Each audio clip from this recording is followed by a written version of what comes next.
Hello guys! Welcome back dito sa ating YouTube channel. Sa video na to, ituturo ko guys kung paano mag-add ng fund sa Binance. Actually, na-tackle ko siya before pero ito mas detailed siya. Okay? Gamit po yung coins.ph. Okay? So, make sure na tapusin mo yung video na to para alam mo kung paano mag-add ng fund o magkarga ng pera or Bitcoin dito sa Binance account mo. Okay, so by the way, this is Mark from Pinoy Influencer. Kung bago ka dito sa aking YouTube channel, ini-invite kita na mag-subscribe sa aking YouTube channel. Ang channel ko po ay nagtuturo on how to make money online, investment, trading, tutorials, at motivation. Okay, so kung gusto mo yung mga ganong content, mag-subscribe ka sa aking YouTube channel. At i-on mo yung notification bell para ma-notify ka kapag may bago ako na upload na mga video. Alright, so ngayon guys, hindi yung trading yung ituturo ko. Tuturo ko lang kung paano mo kargahan yung fund mo step by step sa Binance. Okay, so another topic po yung paano yung trading. Okay, that's detailed yun. Okay, now guys, para makargahan natin, kailangan po natin yung coins.ph. So, sana may coins.ph ka na. Pero no problem, kung wala ka pang coins.ph, meron na po akong ginawang tutorials step by step paano ka mag-create ng account mo sa coins.ph. Okay, so yung link po nung video na yon na YouTube din nasa description. Alright, so nandun na po sa description, i-click mo na lang po yan, then meron na pong tutorials paano ka mag-create ng account sa coins.ph. Now guys, let's say assuming meron ka ng account or totoong meron ka ng account. So, anong gagawin mo para magkaroon ka ng fund sa Binance? First, gagawin mo, let's say wala ka pang fund, kahit sa coins.ph mo wala kang pera. Let's say, 0 ngayon. All you have to do guys, first is click cash in. Okay, so click mo muna cash in. So, may mga nanonood sa aking mga videos na sa ibang bansa. Guys, pwede po natin gamitin yung Western Union. Yung mga nag-comment before, Saudi, pwede na po. Dubai, pwede na po gamitin yung Western Union. Middle East, pwede po yan. Western Union po yung gagamitin natin. Pero kung nasa Pilipinas ka, pwede nyo pong gamitin yung Palawan Pawn Shop. Mura po yan. Pwede rin po yung M. Lulier. Pero minsan, hindi sila tumatanggap. Sa 7-Eleven. So, maraming gumagamit niyan. Sa Union Bank.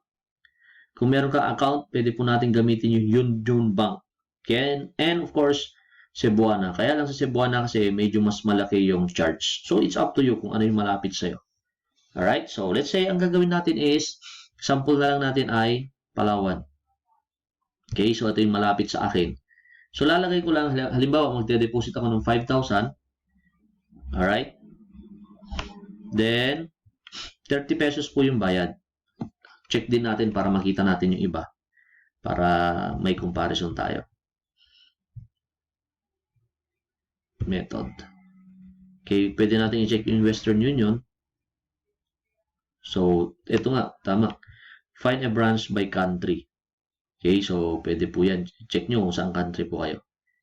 203 countries po yung affiliate ng Western or pwede pong branch ng Western. Or, pwede po yung Cebuana. Check natin din yung Cebuana para malaman natin na si 5,000 din. So, kung magkano yung charge. So, mas malaki. So, 100 pesos. Pero, okay pa rin yan. Kung wala talagang malayo or walang malapit na pwedeng paglagay para magkaroon ka ng fund. So, 7-Eleven pwede rin.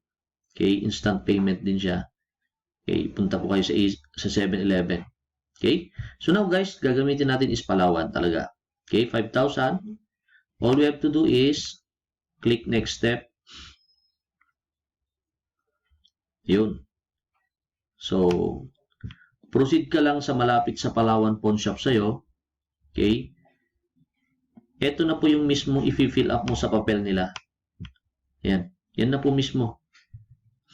Yung pangalan mo, your mobile number, receiver dapat nakalagay coins.ph, tapos merong reference number. Okay? So, ganun lang kasimple. Yung reference number nandito sa taas. Yan o. Yan. Or receiver number. Sulat mo yan, then sulat mo coins.ph. Ganun lang. And then, wait for around, siguro, sabihin natin 10 minutes to 15 minutes. Nandun na po sa ating coins wallet. Okay? So, nandito na sa ating wallet.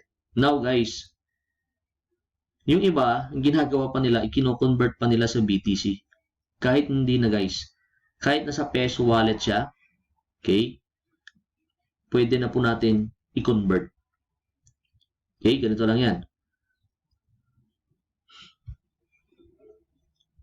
Punta ka lang. So, ito na yung Binance account mo. Gagawin mo lang click deposit. Okay? So, now, ang gagawin mo lang, kunin mo tong address nila, copy address. So, check mo, copied to clipboard. So, dapat tandaan mo yan. Ito gamit ko, desktop guys, hindi siya phone. So, dapat desktop yung gamit natin. Okay? Para masunod. Pero, magkalalapit lang din sila kahit po. Punta ka sa coins.ph mo. Then, click mo lang yung send. Okay? Ilagay mo lang yan. Kung magkano yung amount. So, let's say 5,000. Ilagay mo lang yung address na yon.